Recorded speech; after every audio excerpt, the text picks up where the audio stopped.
Bienvenue à l'Agora de l'ENA. L'Agora de l'ENA, École nationale d'administration, vous introduit aujourd'hui à la discipline des relations internationales. 3 étapes vont guider cette introduction.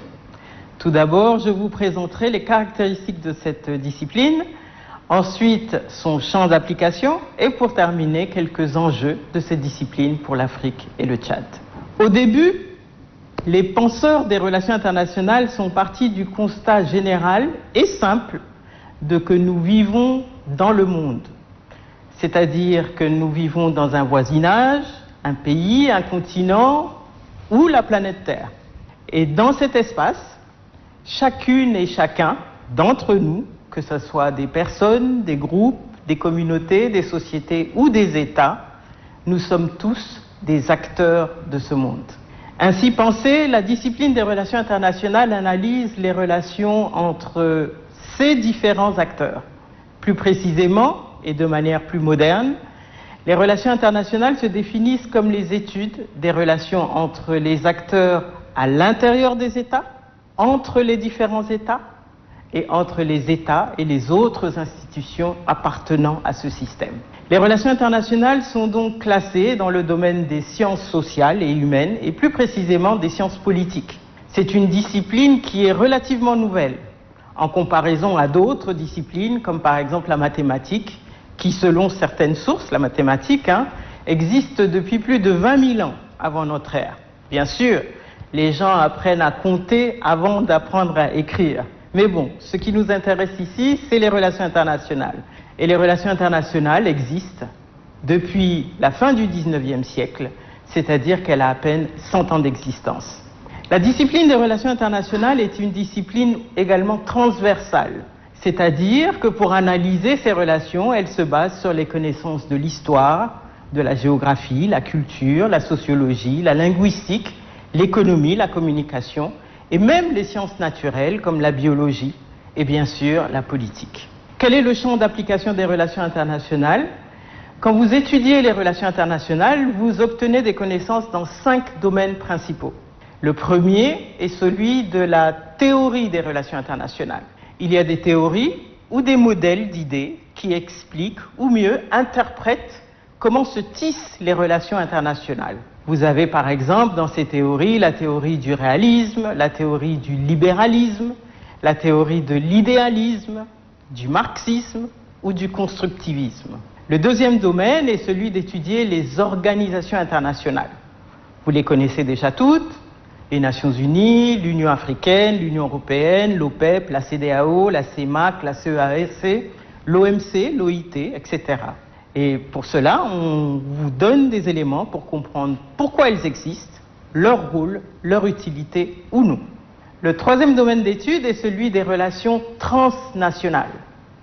Ici, vous apprenez le phénomène de la mondialisation, les entreprises d'armes, les entreprises économiques, les différents types de mobilisation collective, par exemple face au changement climatique, la pandémie du Covid-19, le droit des femmes, le mouvement contre la violence faite aux Afro-Américains dans le monde, les jeunes, les femmes, les syndicats, etc. Pourquoi les gens se mobilisent à grande échelle? Cette ère vous donne ces résultats-là. Le quatrième domaine que vous apprendrez est celui des analyses des politiques étrangères. Il s'agit ici d'analyser la conduite officielle d'un acteur, en particulier un État, dans sa gestion des relations extérieures. Pourquoi il prend telle ou telle décision et comment cette décision vous affecte ou pas. Le cinquième et le dernier domaine des relations internationales est celui des études de sécurité. Ici, il s'agit d'étudier par exemple les violences et les criminalités transnationales organisées, les conflits militaires et la sécurité nationale. Ces domaines d'analyse vous permettent d'avoir une idée globale des relations internationales. Au-delà de cela, il y a des enjeux spécifiques dans les relations internationales. Et ces enjeux dépendent des perspectives dans lesquelles vous vous mettez. Dans notre analyse des relations internationales, les enjeux spécifiques qui attirent notre attention, vous pouvez les observer quotidiennement. Par exemple, dans les informations, des 193 États membres qui constituent le système international, vous observerez que certains acteurs jouent des rôles plus déterminants que d'autres, que quelques-uns, grâce à une volonté ou un entêtement ou une force numérique, arrivent à établir ou même à renverser les équilibres internationaux. Les relations internationales sont également régies, comme vous le savez, par un système international. Celui-ci a progressivement été constitué, donc il naît en 1934 et il est reconnu en 1945 comme les Nations Unies. Ce système international est géré par une communauté internationale, l'Assemblée générale des Nations Unies, constituée par les 193 États membres, et le Conseil de sécurité des Nations Unies, qui est constitué des 5 membres permanents.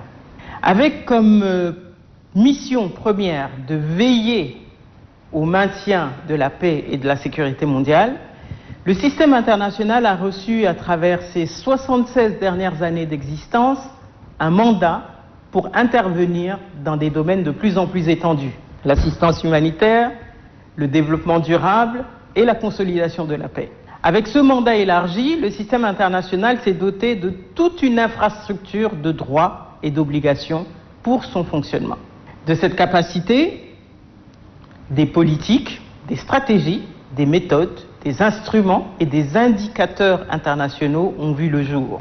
Du droit international, des forces de la maintien de la paix à une justice internationale. Face à ces instruments, le système international est confronté à des questions de souveraineté, de territoire et de recrudescence des nationalismes. Ça, c'est un des enjeux les plus importants, effectivement, du système international. Quelles sont les approches pour comprendre, pour appréhender et pour négocier toutes ces différences? Les relations internationales apportent à chacune des solutions des éléments de réponse.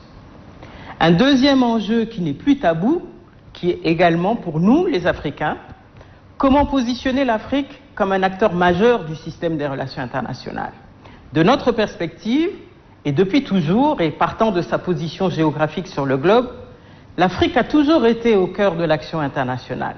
Comme berceau de l'humanité, l'Afrique a été la première productrice de sens en termes de pensée, de science, de culture et des plus grandes civilisations du monde. L'Afrique a également pleinement contribué à la construction de la modernité grâce à son potentiel humain dans le Nouveau Monde et par sa diaspora contemporaine au Moyen-Orient, en Europe, en Asie ou même en Océanie. L'Afrique est également incontournable pour ses incalculables ressources en matières premières. Tout cela fait de l'Afrique un acteur crucial face aux enjeux, les défis et les perspectives des relations internationales au XXIe siècle. Le rapatriement des biens spoliés par la colonisation sont les éléments de réponse que l'Afrique recherche, et il en existe bien d'autres pour pouvoir positionner l'Afrique sur cet échiquier international. Le dernier enjeu est celui du Tchad, comme membre et acteur dynamique du système international. Par sa position de pays enclavé, le Tchad est devenu un acteur important de la sécurité régionale. Son engagement volontariste dans la lutte contre le terrorisme, 5e pays de terre d'asile des réfugiés au monde, le Tchad est au cœur des débats sur les déplacements de population et de la migration. Tout récemment, le changement constitutionnel vécu dans notre pays a montré comment les nouvelles autorités, en l'occurrence le comité militaire de transition, a procédé et a observé les mécanismes en termes de reconnaissance et de légitimité par le système international. Les consultations et l'engagement formulé au respect des principes fondamentaux des droits de l'homme, la garantie de préserver un état de droit, la garantie du maintien de la sécurité et de l'ordre public, le maintien et le respect des engagements et accords internationaux sont des engagements qui permettent au Tchad de recevoir le soutien de la communauté internationale et également de rester un membre légitime du système international. Chaque situation, chaque acteur joue un rôle déterminant dans le système international. C'est pour cela qu'il est important de déchiffrer et de comprendre qui sont ces acteurs, où sont-ils, que font-ils, comment le font-ils, pourquoi le font-ils. Ces questions de base sont celles qui guident les études des relations internationales à l'École nationale de l'administration. La discipline de relations internationales contient des savoirs et des connaissances les plus passionnantes sur l'évolution du monde. Et c'est également un domaine qui est ouvert à la recherche pour permettre d'apporter une valeur ajoutée à chaque acteur et dans notre cas, une valeur ajoutée au Tchad. Merci d'avoir suivi l'Agora de l'ENA. À la prochaine.